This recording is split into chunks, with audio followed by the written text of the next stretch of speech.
문재인 전 대통령이 조국 전 장관, 본인께서 임명한 조국 전 장관이 1심에서 유죄가 나왔는데도 조국 전 장관의 책을 추천해서 논란이 일고 있습니다. 조국 전 장관 1심 유죄 판결 닷새 만에 굳이 조국 책을 추천했습니다. 저자의 처지가 어떻든 추천하고 싶은 좋은 책이다. 학자이자 저술가로서의 저자 역량을 확인했다. 갖은 어려움 속에서 꽃 피워낸 공력이 빛난다라고 어제 SNS에 입장을 냈습니다. 김수영 교수님, 문재인 전 대통령에게 사실 국민들이 듣고 싶은 말이 지금 있다면 문 전 대통령께서 지금 조국 전 장관의 책에 대해서 어떻게 생각하시는가가 아니라 문재인 전 대통령 본인이 임명한 조국 전 장관의 혐의에 대해서 재판부에서 유죄가 나온 것과 관련해서 임명권자로서 어떤 책임을 느끼시는가에 대한 답변을 국민들은 더 듣고 싶지 않을까요? 당연히 그렇죠. 사실 조국 교수 유죄 받은 것 그리고 그 이후에 민주당 쪽에서의 반응 또 문재인 대통령의 이러한 코멘트 정말 솔직히 대꾸하기도 굉장히 지친다는 생각이 들어요. 이제 끝까지 잘못을 인정하지 않는 조국 교수뿐만 아니라 그 주변의 사람들 문재인 대통령 두둔하는 모습들 보면서 아, 반성하지 않고 끝까지 우기면 그냥 그대로인가 보다라는 생각이 들고요. 사실 마음에 빚이 있다라는 식으로 얘기하면서 죄가 이렇게 명백함에도 불구하고 끝까지 보호하려고 애썼잖아요. 그런 부분에 대해서 사실 국민들에게 미안한 마음이 있어야 되는데 일말의 미안한 마음이 없다는 생각이 들고 우리가 조국의 강 뭐 이런 얘기를 하지만 이건 강이 아니라 바다고 바다 중에서도 대양이라는 생각이 들어요. 바다는 건널 수 없어요. 왜냐하면 지구에 전반적으로 분포되어 있기 때문에 육지가 잠깐 나타나지만 또다시 바다가 나타나요. 조국의 강은 절대 건널 수 없는 거구나. 민주당도 건널 수 없고 우리 국민들도 건널 수가 없구나. 이렇게 끝까지 반성하지 않고 주변에서 두둔하고 하는 것이 우리 사회를 어떻게 더 분열시키게 만들 것인지 너무나 걱정스럽고 그런 점에서 문재인 전 대통령의 이러한 코멘트는 더 시끄럽게 만들고 더 어떤 사회 정의를 실현할 수 없게 만드는 코멘트다. 굉장히 부적절하다. 그리고 국민들에게 좀 미안한 마음을 가지시라 저는 그런 생각이 듭니다. 서주현 부대변인.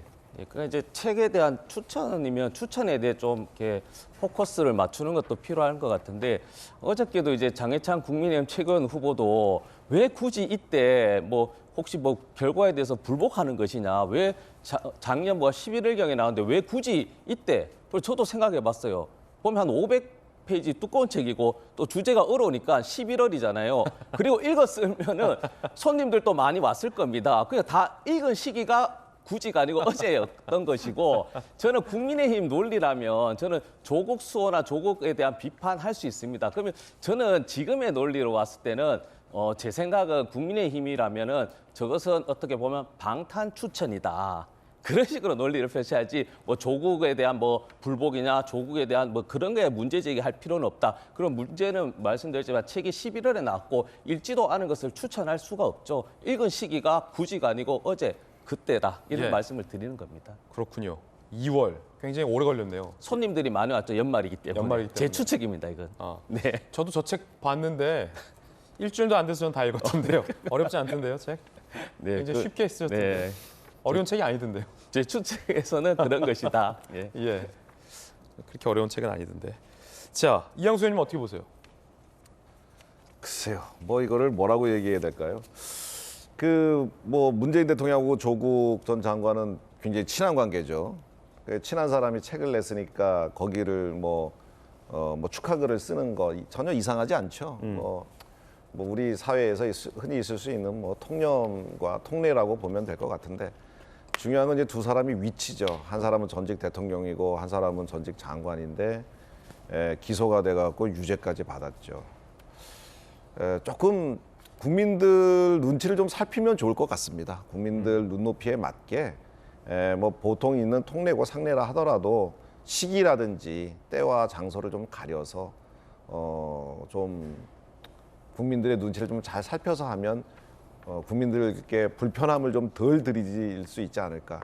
이거는 뭐 이 두 분에게만 해당되는 얘기는 아니고 저를 비롯해서 모든 정치하는 사람들 그리고 소위 사회의 그래도 명망가들 이런 분들이 항상 국민들 어떻게 생각하시는지를 좀 생각하면서 가려서 행동했으면 하는 마음입니다. 박정화 대변인은 이친삼을 살겠다더니 결국 이런 책 추천하려고 책방 오픈한 거냐. 여전히 선택적 정의와 법치주의 위에 굴림. 문재인 전 대통령 한 줌 남은 정치적 영향력으로 법치를 발아래두려 하는 태도, 전직 대통령의 품격에 맞지 않는다라는 강한 비판을 또 국민의힘에선 내기도 했습니다. 문재인 전 대통령이 2020년 1월 신년 기자회견 때도 조국의 마음의 빚이 있다라는 말로 논란을 일으킨 바 있었죠. 들어보시죠. 그분의 유무죄는 수사나 재판 과정을 통해서 이제 밝혀질 일이지만 그 결과와 무관하게 이미 조국 전 장관이 지금까지 겪었던 어떤 고초, 그것만으로도 저는 아주 크게 마음의 빚을 졌다고 생각합니다. 마음의 빚을 졌다라는 문재인 전 대통령 발언도 들어봤습니다.